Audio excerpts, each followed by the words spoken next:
20 minute? بس ٹھیک ہے، انشاءاللہ 20 منٹ میں بات ختم ہو جائے گی انشاءاللہ۔ آپ حضرات پوری توجہ رکھیں۔ ہماری آج کی محفل یہ ہمارے عزیزم شہزادے سعد اللہ کے اعزاز میں منعقد ہوئی ہے۔ قرآن مجید اللہ کی بڑی نعمت ہے، اس امت نے اس نعمت کی ناقدری کی ہے۔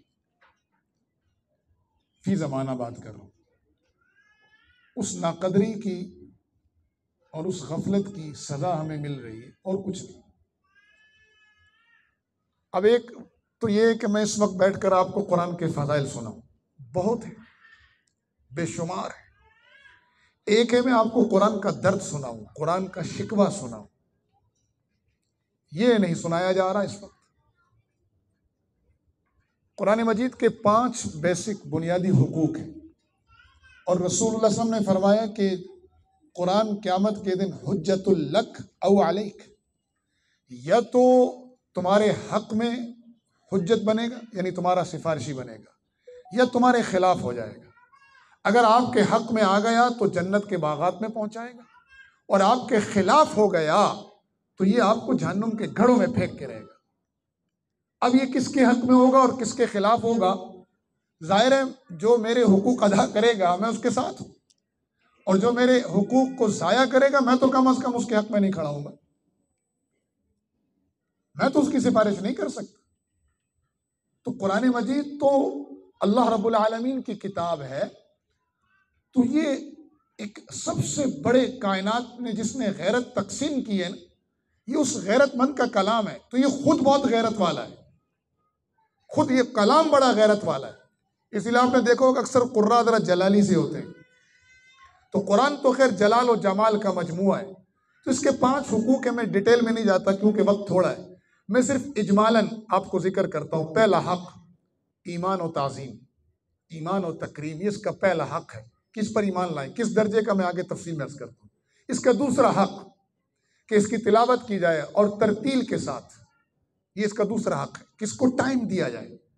اس کا تیسرا حق ہے تذکیر و تفہیم و تدبر، تفکر، کہ اس سے نصیحت حاصل کی جائے، اسے سمجھا جائے، اور پھر سمجھنے کی 2 درجے ہیں۔ پہلا درجہ نارمل سمجھ جو نصیحت کے لیے، تذکیر کے لیے، وہ آسان ہے، اور ایک ہے تدبر اور تفہم، اس کے اندر تفکر کرنا، غور اور فکر کرنا۔ لعلہم یتدبرون، لعلہم یتفکرون، یہ آیا اس لیے وَلَقَدْ يَسَّرْنَا الْقُرْآنَ لِلذِّكْرِ فَهَلْ مِن مُّدَّكِّرٍ، اس کی ایک وجہ آنے کی، اس کی بہت ساری وجوہات ہیں اس قرآن کے نزول کی، ان میں سے ایک وجہ تذکیر ہے، نصیحت پکڑنا، وہ بہت آسان ہے۔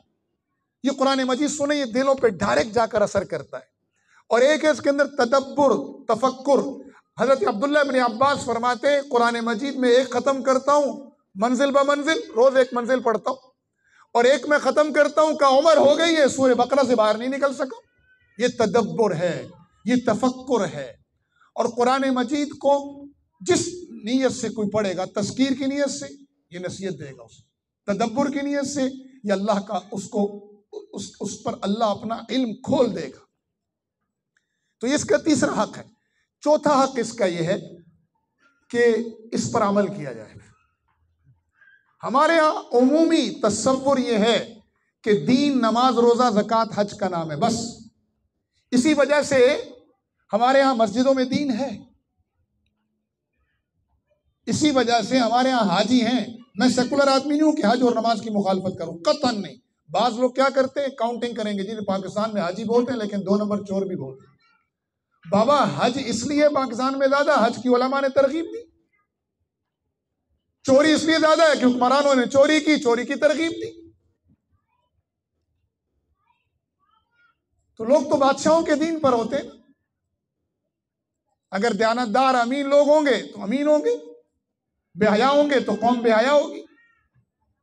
حضرت عمر رضی اللہ تعالیٰ عنہ کے زمانے میں اور حضرت ابوبکر کے زمانے میں، حضرت عمر کے زمانے میں شاہ ایران کا تخت آیا، پورا سونے کا بنا ہوا، اس پر جو گھوڑے وہ بھی سونے کے، ان گھوڑوں کی جو لگامیں بنی ہوئی وہ بھی زمرد یاقوت کی موتی چڑھے ہوئے، اور عجیب و غریب مال غنیمت۔ ایک بڑا تھیلا ملا جنگ کے دوران، تو ایک سپاہی نے لا کر پہنچا دیا امیر لشکر کے پاس۔ امیر لشکر نے کھولا تو وہ سونے سے اور جواہرات سے بھرا ہوا تھا. کہ تم نے کھول کر دیکھا تھا؟ فرمایا جی امیر المومنین. کہ رکھ لیتے, کسی کو کیا پتا چلتا؟ کہ جس کے لیے لڑنے آئے انہیں سب پتا ہے. تو بڑے متعجب ہوئے اور اپنا چہرہ چھپایا ہوا تھا جو دینے آیا تھا. کہ چہرہ تو کھولو. کہ جس کے لیے امانت داری کا مظاہرہ کیا وہ دیکھ رہا ہے, بس اسی کو دکھانا مقصود ہے, آپ کو نہیں شاباش لینی. تو جب یہ مال غنیمت مدینہ پہنچا, جب یہ مال غنیمت مدینہ پہنچا تو بڑا تعجب ہوا لوگوں کو کہ یار کیسا لشکر ہے, ایک ایک چیز یہاں پہنچا دی. تو بڑا خوبصورت جواب دیا صحابہ نے. فرمایا امیر المومنین آپ امین ہیں, آپ دیانتدار اور سچے ہیں, اس لیے نیچے والے ہی ہیں سے. اس میں ایک تخت تھا سونے کا 40 بائی 40 کا. مولانا ذرا گھڑی پہ نظر رکھیے. تو بعض صحابہ نے فرمایا حضرت عمر اسے آپ اپنا تخت بنائیں, جاؤ جلال ہوگا, رعب دبدبہ ہوگا, جو دنیا سے وفود آئیں گے وہ دیکھیں گے کہ کسرا کا تخت ہمارے قدموں کے نیچے. بڑی اچھی رائے تھی. اس رائے میں بھی خلوص نیت تھا کہ دشمن پہ رعب ہوگا. حضرت علی نے دوسری رائے دی. فرمایا نہیں.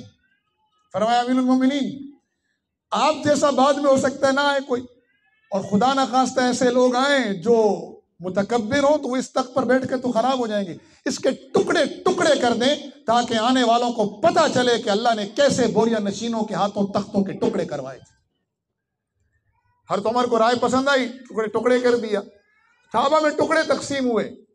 حضرت علی فرماتے ہیں میرے حصے میں جو ٹکڑا آیا 18,000 دینار کا تھا. کتنے کا؟ 3 دینار کا 1 تولہ سونا بنتا ہے. 18 ڈیوائیڈڈ بائی 3 کرے. بولے یار کیا ہو گیا؟ ادھر سے میرے حافظ بول رہے ہیں. ہاں وہ اسکول کے اندر بیٹھ کے میٹرک کیے, باہر کیے ہیں. بولے نا بھائی 18 ڈیوائڈ, آپ دیر کریں گے تو میرا کام خراب ہو جائے گا, آپ کا ہوگا. کتنا؟ 6 کیا آگے بولے نا, 6,000 تولہ. 6,000 تولے تو ایک حضرت علی کے حصے میں آئے. تو ہمارا تصور کیا ہے دین کا؟ خاص طور پہ میری یہ جنگ جنریشن, کیونکہ میں کالج یونیورسٹی سے بعد میں ادھر آیا ہوں نا, FSC کے بعد.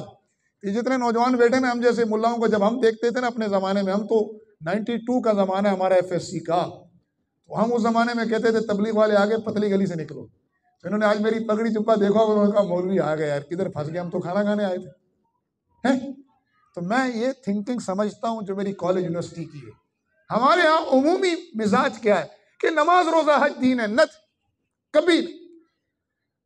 میرا مذہب جسے دین کہا گیا ہے, اور ان الدین عند اللہ الاسلام, اللہ کے ہاں پسندیدہ دین اسلام ہے.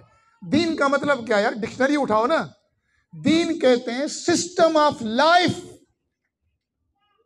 نظام زندگی. اور نظام زندگی میں عبادت ایک حصہ ہے. نماز روزہ زکوٰۃ حج یہ پارٹ آف دی دین ہے, کمپلیٹ دین نہیں ہے. نظام زندگی میں کیا ہے؟ شادی بھی شامل ہے, موت بھی شامل ہے, بزنس بھی شامل ہے, حکومت بھی شامل ہے, عدالت بھی شامل ہے, نوکری بھی شامل ہے, زراعت فارمنگ سب شامل ہے. پڑوس کا نظام, سول سوسائٹی جس کو ہم کہتے ہیں, اخلاقیات, معاشرت, معاملات, تجارت, حکومت. ہم چونکہ اسے دین سمجھتے نہیں ہیں اس لیے حکمران عوام کا خیال نہیں کر رہے. ہم تجارت کو دین سمجھ نہیں رہے, تاجر گاہک کا خیال نہیں کر رہا. ہم میاں بیوی کا ریلیشن دین سمجھتے ہی نہیں ہے. ہر کوئی ایک دوسرے سے حقوق چھیننے میں لگا ہوا ہے, دینے کے حق میں کوئی نہیں. اسلام کا تصور حقوق بالکل الگ ہے مغرب کے تصور حق سے. اسلام کا تصور حقوق الگ ہے. فلسفہ مغرب حقوق کا کیا ہے؟ چھین لو حقوق. اسلام کا کیا ہے؟ دو دو دو.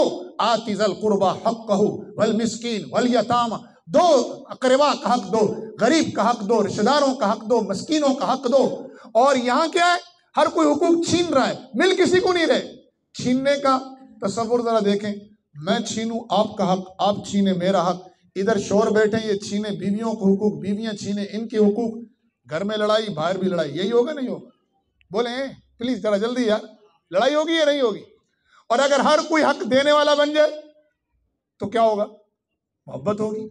اسلام کہتا ہے دو, مغرب کہہ رہا ہے لو, نہیں ملے چھین لو.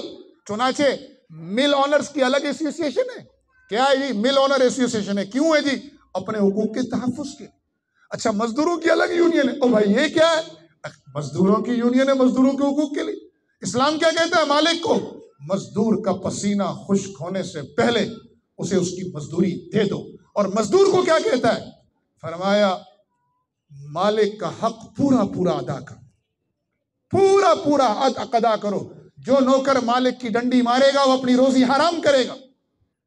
اب یہ ایک تصور ہے، اور ایک تصور وہ ہے، یا عورتوں کے حقوق مانگے جا رہے ہیں، مرد اپنے حقوق مانگ رہے ہیں، دونوں کو حقوق نہیں مل رہے۔ خدا قسم میں اگر ابھی شروع کر دوں نا عورتوں کے حقوق بیان کرنا، وہاں سے آواز آئے گی 1 گھنٹہ مولانا، اور جب میں 1 گھنٹہ بولوں گا پھر آواز آئے گی 2 گھنٹہ۔ کیوں؟ کہ اس بیچاری مخلوق کو معلوم ہی نہیں ہے اللہ اور اللہ کے نبی نے ان کو کتنا حق دیا ہے۔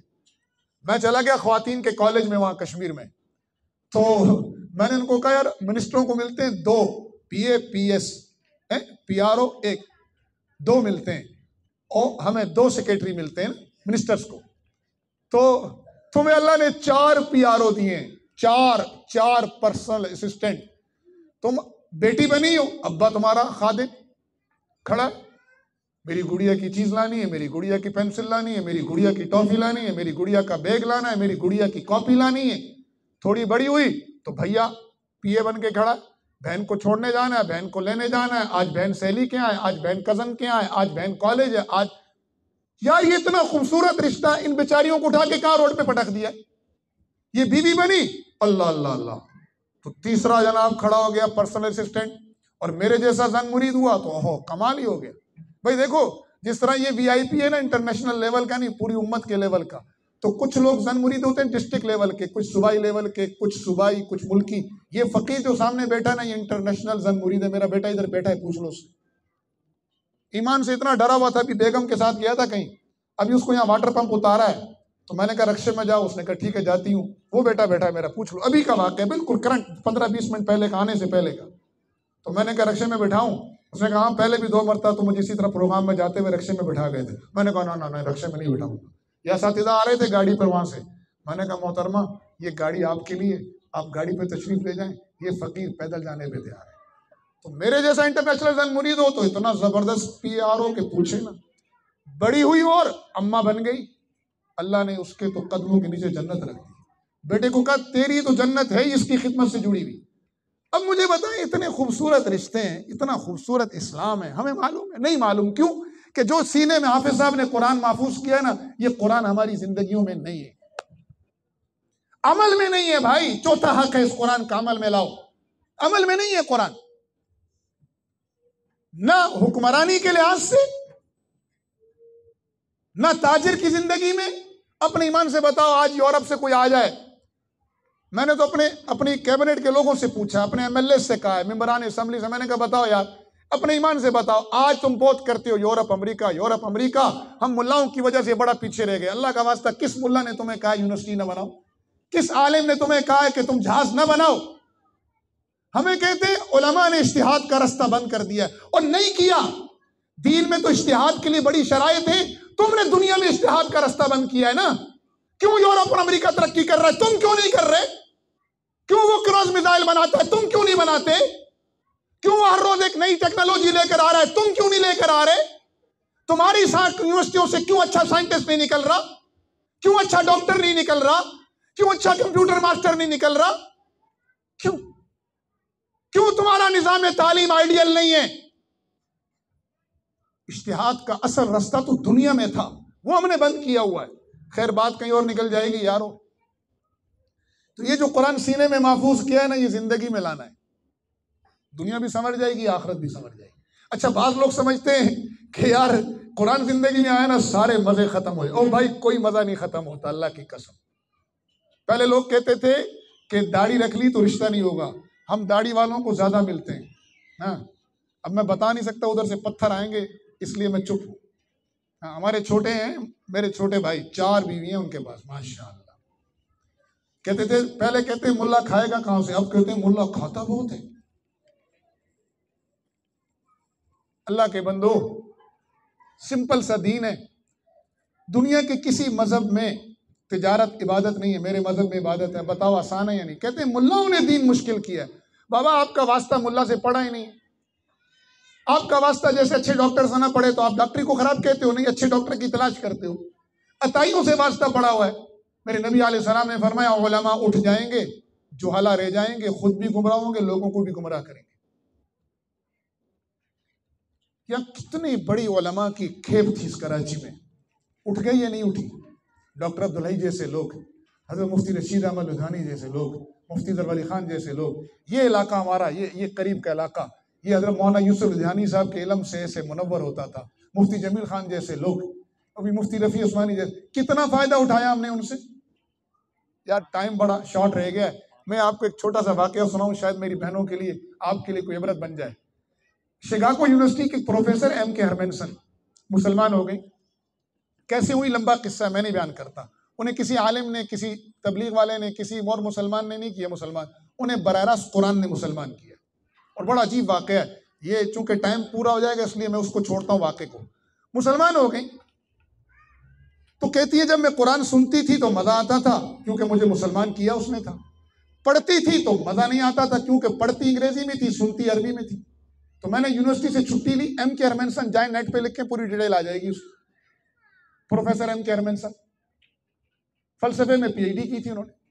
کم میں مصر چلی گئی اور وہاں 2 سال لگا کر عربی سیکھی. اب یہ قیامت کے دن کھڑی ہو جائے اور کہے کہ حضرت اللہ میاں ان سے پوچھو، یہ کراچی میں تھے، ان کے ہر گلی کوچے میں ایک عربی سکھانے والا تھا، انہوں نے قرآن سیکھا.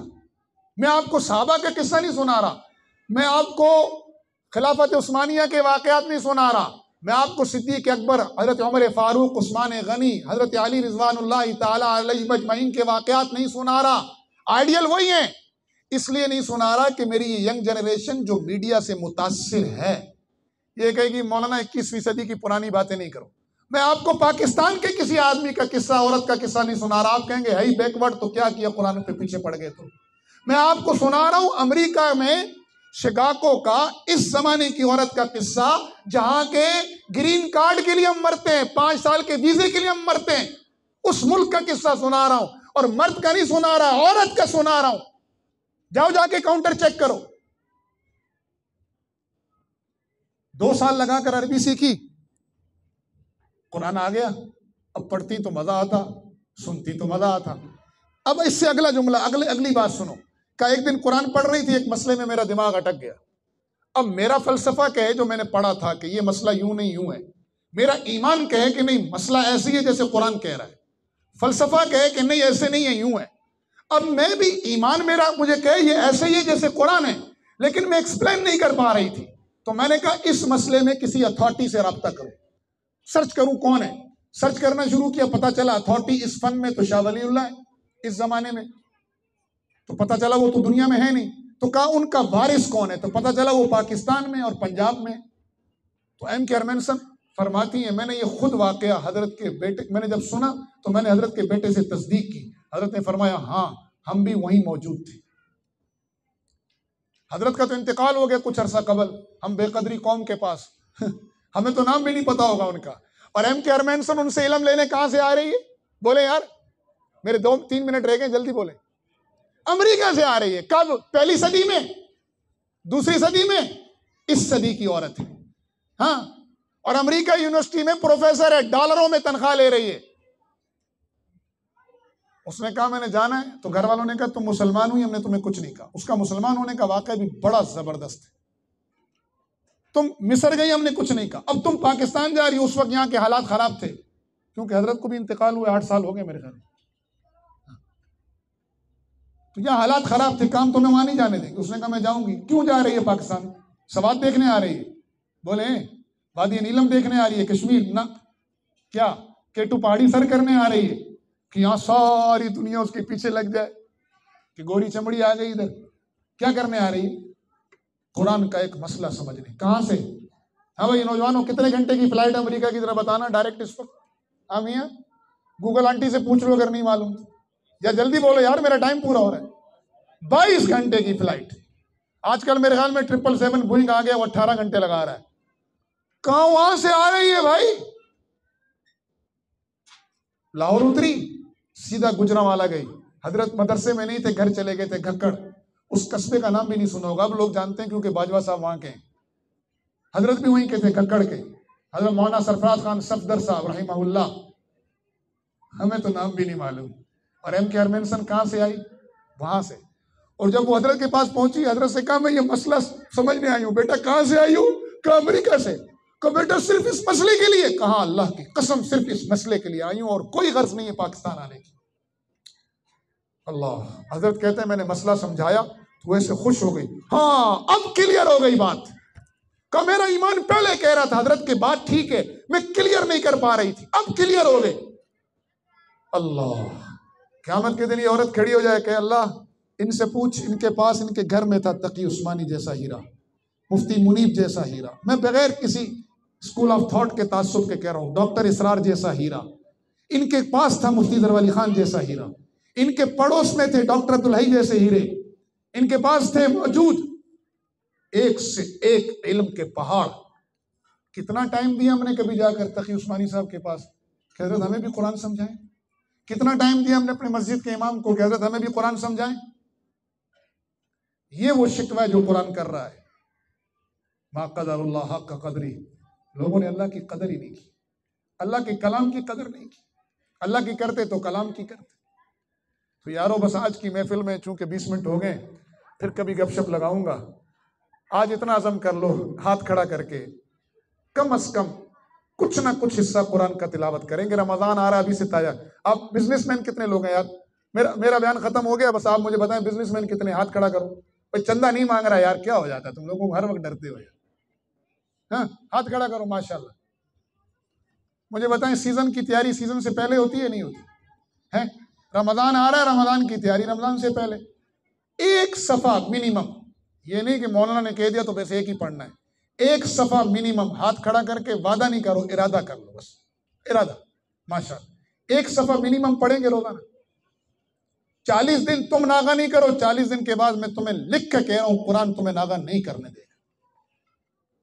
تمہیں مزہ آنا شروع ہو جائے گا. ایک آیت روزانہ نہیں، ہفتے میں ایک مرتبہ. آسان طریقہ ہے. جمعے میں وقت پہ چلے جاؤ امام صاحب کے پاس، وقت میں مسجد میں داخل. اس وقت نہیں جب بچے فرشتے رجسٹر بند کر رہے ہوتے. ایک آیت ہفتے میں سمجھیں گے انشاءاللہ. یہ ہمارے کلاس 6 کے بچے ہیں نا، ابھی آپ کھانا کھائیں پھر آپ ان کو بلائیں، یہ آپ کو قرآن مجید کا ترجمہ کر کے دیں گے. کلاس 6 کا بچہ میرا، کیونکہ میں نے قرآن کو فوکس کیا ہے. قرآن کا ترجمہ سیکھ لو، مسئلے حل ہو جائیں گے. تو ایک آیت ہفتے میں سمجھیں گے. نہیں سمجھ سکتے، مسجد جا نہیں سکتے، مولانا عبد المحسن صاحب ان کو اپنی ویب سائٹ کا ایڈریس دے دیں. کوئی چارجز نہیں لیں گے بھائی، کوئی چارجز نہیں. ہماری ویب سائٹ پر آ جائیں، گھر بیٹھ کر آپ کو سکھائیں گے. جسٹ 120 گھنٹے میں قرآن مجید کا 80% ترجمہ آپ کو سکھائیں گے سائنٹیفک طریقوں پر. کرو گے انشاءاللہ، ہفتے میں ایک آیت سیکھو گے ہیں، اور قرآن کی خدمت بھی کرو گے انشاءاللہ. بولو نا یار، عمل بھی کریں گے نا انشاءاللہ. خدمت کے بے شمار طریقے ہیں. کسی حافظ بچے کو لے لیں حفظ کرانے کے لیے، جو جن کے پاس وسائل نہیں ان کی تعلیم کا حصہ لے لیں. اللہ کے نبی نے فرمایا طالب علم بن جاؤ، طالب علم نہیں عالم بن جاؤ، عالم نہیں طالب علم، طالب علم نہیں علم سے محبت کرنے والے. اور آخری بات، 5واں حق قرآن مجید کا، اس کو دنیا میں غالب کرو یار. یہ غالب ہونے آیا اور تمہیں غالب کرنے آیا. صحابہ نے اس کو پکڑا، غالب ہو گئے.